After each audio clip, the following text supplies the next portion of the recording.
Bonjour ladies and gentlemen et nouveaux visiteurs sur la chaîne YouTube. Ici Michael ou Mr. Flamingo si vous préférez et bienvenue pour cette vidéo critique avec spoilers de Spider-Man No Way Home. Je vous ai parlé du film sans spoilers dans la vidéo précédente, donc maintenant on va parler des spoilers et du reste de ce que j'ai aimé dans le film que je pouvais pas aborder dans la version précédente. C'est reparti pour un tour! Yeah! Donc dans ce film-ci, on a le droit au retour de Charlie Cox dans le rôle de Matt Murdock et j'ai trouvé que malgré que son rôle était très bref, j'ai adoré la chimie qu'il y avait avec le personnage de Peter Parker de Tom Holland, puisqu'on voit brièvement vers le début, genre 2-3 minutes. Et je pense que c'est un bon début pour le retour de Charlie Cox dans le MCU, puisque les séries Netflix du MCU ne sont plus canon dans la chronologie des événements du MCU. Au moins de ramener les acteurs des séries Netflix, c'est vraiment quelque chose qui, je pense, leur donne une seconde chance parce que leurs performances, je pense, ont toutes été vraiment excellentes dans ces séries-là. Et ça aurait été vraiment, une mauvaise décision de Marvel de pas ramener ces acteurs-là pour le MCU maintenant que ces séries Netflix-là ne sont plus dans la continuité. Peter, au début, il y a comme un mini-montage de plusieurs mois qui passent alors que le monde savent que c'est lui Spider-Man. Et à partir du moment que Matt Murdock dans le film, il explique que les charges contre lui vont pas être gardées, fait qu'il va pouvoir reprendre sa vie normale. Sauf que, il deal pareil avec l'opinion publique de Spider-Man, même s'ils savent maintenant que c'est Peter Parker. Sauf que je veux dire, c'est presque pas abordé, c'est genre tout un montage, puis après ça, tout d'un coup, oh, les charges sont levées.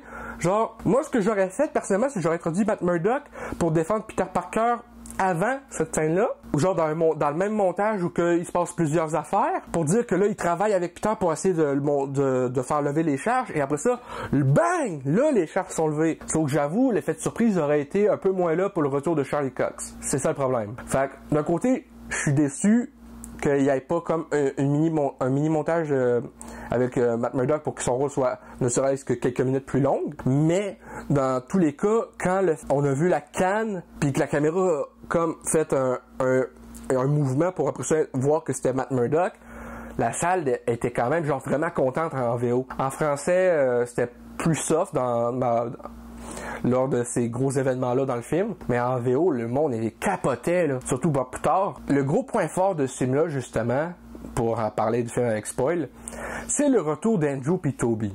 Parce que ça a été un truc en spéculation pendant très très longtemps, alors que le film était en pré-production. Il y avait des photos de Tobey Maguire qui se apprêtait à aller à un test de costume. Du moins, c'est selon les rumeurs de la photo. Andrew Garfield avait nié plusieurs fois être impliqué. Alors que ils sont dans le film. Honnêtement, quand tu vois le Spider-Man d'Andrew Garfield passer un portail ouvert par Ned, et que là, tu vois que c'est le costume Spider-Man et le masque de Amazing Spider-Man 2, le monde sont genre « Oh! » Tout d'un coup, il enlève son masque pour dire « Hey, wow, je suis Peter Parker, juste de mon univers. » Là, il enlève son masque, on voit que c'est Andrew Garfield, le monde, en fait « Yes! Yes! » Puis là, ça gueulait dans la salle, mais pas autant que quand c'est Toby qui est apparu. Et ça, malgré le fait que moi, j'aime pas quand c'est trop bruyant dans une place, c'est pour ça que j'ai eu un problème, une crise de panique quand on partait de Noël à la job. J'étais avec un ami, c'était comme moins pire. Ça a été moins stressant pour moi de passer au travers de tout ce bruit-là, parce que j'étais accompagné de quelqu'un que je connais depuis beaucoup plus longtemps que les gens de ma job. Donc ça a été comme plus facile pour moi de passer au travers de ce bruit-là, parce que en plus, oui, c'était fort, mais ça a été bref. Le temps que, oh, c'est Toby! Là, le monde était genre, yeah! Là, il commençait à se calmer. Là, il introduit le personnage, il commence à parler. Vraiment, c'est pas juste à cause que Andrew et Toby sont dans le film que c'est pour moi le film de l'année. C'est pas ça du tout. Le film, pour moi, c'est le film de l'année et j'ai donné une note parfaite parce que, justement, j'aime la chimie entre chacun des personnages. La chimie entre les trois Peter Parker aussi est écœurante. Et je peux pas vraiment enlever des points film pour le fait que le lézard a pas un design aussi bien réussi que dans le premier Amazing Spider-Man. Je peux pas enlever des points pour ça pour moi, parce que il est pas dans le film assez longtemps. Je peux pas enlever des points pour l'homme sable parce qu'il est entièrement en sable tout le long du film. Je peux pas enlever des points non plus pour ça parce que je peux passer au travers de ça. C'est pas quelque chose qui m'empêche d'apprécier le film ou qui me fait décrocher. T'as les trois Spider-Man qui interagissent ensemble. T'as des références. T'as leurs interactions. À un moment donné, vers la toute fin, tu sais, les trois Spider-Man ou la Statue de la Liberté qui attendent les méchants. Et là, c'est genre, wow, tu arrives à produire tes propres toiles d'araignée dans ton corps. Mais, je préférerais ne pas en parler de ça. Genre, c'est c'est comme tu veux, si c'est trop personnel, ok. Mais là, Tom Holland, parce que c'était Andrew Toby qui disait ça, le genre Tom Holland, il dit, non, c'est pas qu'on veut t'offusquer avec ça. C'est juste que on peut pas faire ça, nous. Donc on est curieux de savoir, est-ce que ça sort juste de tes poignets ou de n'importe quelle autre place? Le Toby est genre, non, juste des poignets. En français, c'est moins drôle, mais en anglais, c'est genre, does it come out from just the wrist or anywhere else? Le Toby est genre, no, just the wrist. Pour moi, c'est pas juste là qui rend ça drôle, c'est que pour moi, ça me fait penser à une scène du Amazing Spider-Man 2 où que le personnage de le Peter Parker d'Andrew Garfield tire des roches sur l'eau en faisant des ricochets avec son Harry Osborn. Et là, Peter, il lançait une roche qui faisait plusieurs ricochets. Là, Harry était genre, oh, nice arm! Là, lui, il répond, Nice arm. It's just the wrist, just all the wrist, buddy. un petit clin d'œil à ça, les clins d'œil aux méchants, genre « Oh, I fought an alien made of black goo once ». T'as toutes ces références-là à leur film précédent de Tobey Maguire et Andrew Garfield. T'as Andrew Garfield qui, tu sais, on voit que son Peter Parker est toujours sous l'influence de la mort de Gwen Stacy dans The Amazing Spider-Man 2. Donc, de le voir évoluer avec le Peter Parker de Tobey et le Peter Parker de Tom Holland, t'as comme l'opportunité de nous faire montrer ce qui s'est passé après Amazing Spider-Man 2, puisqu'on n'a jamais eu d'Amazing Spider-Man 3. Et ça nous montre que finalement, il y a, tu sais, contrairement à certaines spéculations qui se disent, le monde se disait à un moment donné, il n'y a pas eu d'Amazing Spider-Man 3, pas juste parce qu'il était cancellé, mais parce que d'après moi, il meurt en affrontant le rhino. Ben non, parce qu'ils font référence au rhino aussi. Fait que décidément, il meurt pas. Parce qu'il dit, I feel lame compared to you. I fight a Russian guy in a Renaissance suit. Et juste de voir après ça, Toby interagir en disant, you're not lame.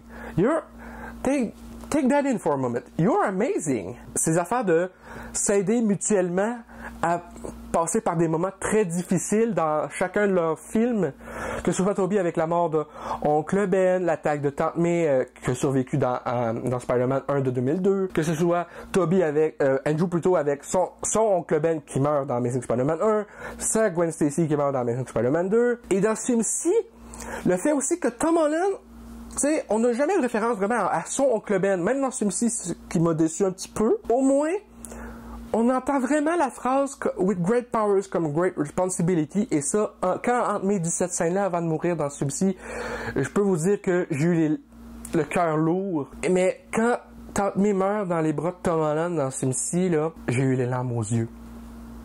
J'avais vraiment le goût d'exploser en larmes dans le cinéma lors de la première représentation. La deuxième représentation, ça a bien été. J'ai pas eu trop le goût de chialer, mais genre j'avais vraiment les larmes aux yeux. Mon ami avec qui je suis allé voir le film, il m'a regardé genre, il se moquait de moi après le film, genre, il me disait, t'as-tu vraiment broyé? Je suis genre, ouais. Tu sais, j'avais mes lettres à un moment, puis j'étais genre, tellement bien amené, autant triste pour le Peter Parker de Tom Holland, parce qu'à part Tony Stark dans le MCU, son Peter Parker a pas perdu grand monde, parce que Oncle Ben, ça s'est fait off-screen, donc peut-être que ça va être abordé dans la série animée Freshman Year, qui va être sur Disney Plus en animation, mais autre que ça, c'est le premier membre, c'est le seul membre de sa famille qui perd, parce que Oncle Ben, il est comme pas vraiment mentionné. Et j'espère vraiment que c'est pas la fin de Tom Holland en Spider-Man, sincèrement, parce que comment le film finit, pour moi, ça tease du gros. Il se fait un nouveau costume, il habite en appartement maintenant parce que justement Tante May est décédée, donc il n'y a plus de place vraiment où aller. Et puis personne ne se rappelle de qui il est parce que à cause du sortilège de Strange à la toute fin. Donc, non seulement il se ramasse techniquement seul au monde, mais en plus de ça, plus personne ever se rappelle de lui, de son Peter Parker à lui. Donc ça a été vraiment touchant comme fin, mais autant touchant que la fin était, autant j'ai été excité à l'idée de potentiellement avoir un Spider-Man 4 avec Tom Holland. Juste le fait qu'il se fasse un nouveau costume beaucoup plus comic accurate, avec vraiment juste rouge et bleu, une araignée dans le front qui semble ressembler à celle de Toby, une araignée dans le back qui ressemble à celle d'Andrew. Un costume classique qui ressemble vraiment à celui de Spider-Man PS4, mais avec les araignées, au lieu de l'araignée ronde dans le dos avec les pattes, c'est plus celle-là d'Andrew Garfield, puis l'araignée dans le front, comme je disais, celle-là de Toby. J'ai trouvé ça vraiment cool. En même temps, c'est ce que je présume, parce que ça va tellement vite que on n'a pas vraiment le temps de voir les symboles. Plus que ça, genre, justement, s'ils font une suite avec Tom Holland, serait-ce qu'une nouvelle trilogie ou un seul un ou deux films, ou des petites apparitions dans l'MCU dans des films comme Cameo. Ça serait vraiment... J'espère vraiment que c'est pas la fin de Tom Holland dans Spider-Man parce que je veux voir ce nouveau costume-là en action. Je veux voir quand il est un peu immobile aussi, voir de quoi tout le design du costume en question. Je veux continuer à le voir évoluer. Mais je comprends que Tom Holland a fait 6 films en tant que Spider-Man maintenant. S'il veut prendre un break, c'est libre à lui. Mais j'espère qu'éventuellement, il reviendrait. J'espère vraiment. Parce que malgré le fait que Tobey reste mon Spider-Man préféré, j'adore celui de Tom Holland. De voir tous les trois interagir ensemble, tout le kit, puis les vilains, ça a été vraiment un gros highlight. Je trouve que le film est une vraie réussite à cause, justement, pas juste à cause de ça, mais à cause que, tu sais, Amazing Spider-Man 2 avait beaucoup de vilains pour un Spider-Man. Et là, c'était le problème, je pense, parce que un Spider-Man pour 3 vilains, puis les vilains ont pas tous le même screen time à l'écran, c'était mal focusé. Tandis que dans celui-ci, t'as le temps d'avoir 3 Spider-Man, 5 vilains, et tout est bien vraiment condensé ensemble. Ce qui fait qu'au final, chaque vilain a son temps à l'écran pour qu'on s'attache ou qu'on les aime pas ou peu importe. Et je pense que, par exemple, Venom, la Deadly Carnage, c'est un des gros problèmes du film, justement, c'est que le film était trop court. Fait que t'as pas le temps de tout mettre en évidence, tout va trop vite. Tandis que dans ce film-ci, tu as un film de 2h28, tout a le temps d'être mis en place. Il n'y a rien qui va trop vite, il n'y a rien qui va trop lentement, à mon opinion. Et c'est pour ça que le film est une réussite. Tandis que, comme je disais pour Venom, la Deadly Carnage, le film fait genre même pas 1h40. 1h35, 1h37, un truc comme ça. Puis ça, c'est en comptant le générique, là. Ça veut dire que sur les films de même, le générique fait proche 10 minutes. Donc, c'est ça le problème. C'est que t'as soit un film trop rapide ou trop long, mais là, t'as genre tout parfait dans le même film. T'as tout ça parfait. Tout bien condensé, avec des acteurs qui se donnent vraiment à fond. Je suis désolé pour ceux qui n'ont pas aimé le film, parce que je suis sûr qu'il y en a. Mais pour moi, le film mérite son 10 sur 10 de ma part. Je trouve que le film était très bien condensé, très bien joué. La chimie entre chaque personnage était juste parfaite. Le redesign des personnages, à part peut-être un peu le lézard. Fait que, c'est ce que j'ai à dire pour cette vidéo critique avec spoils. J'espère que ça vous a plu. Si c'est le cas, n'hésitez pas à me le dire dans les commentaires. À laisser un petit like, ça fait toujours plaisir. Et un abonnement à ma chaîne pour de nouvelles vidéos chaque semaine, normalement. Sur ce, encore une fois, c'était Michael et je vous dis à très bientôt pour de nouvelles vidéos.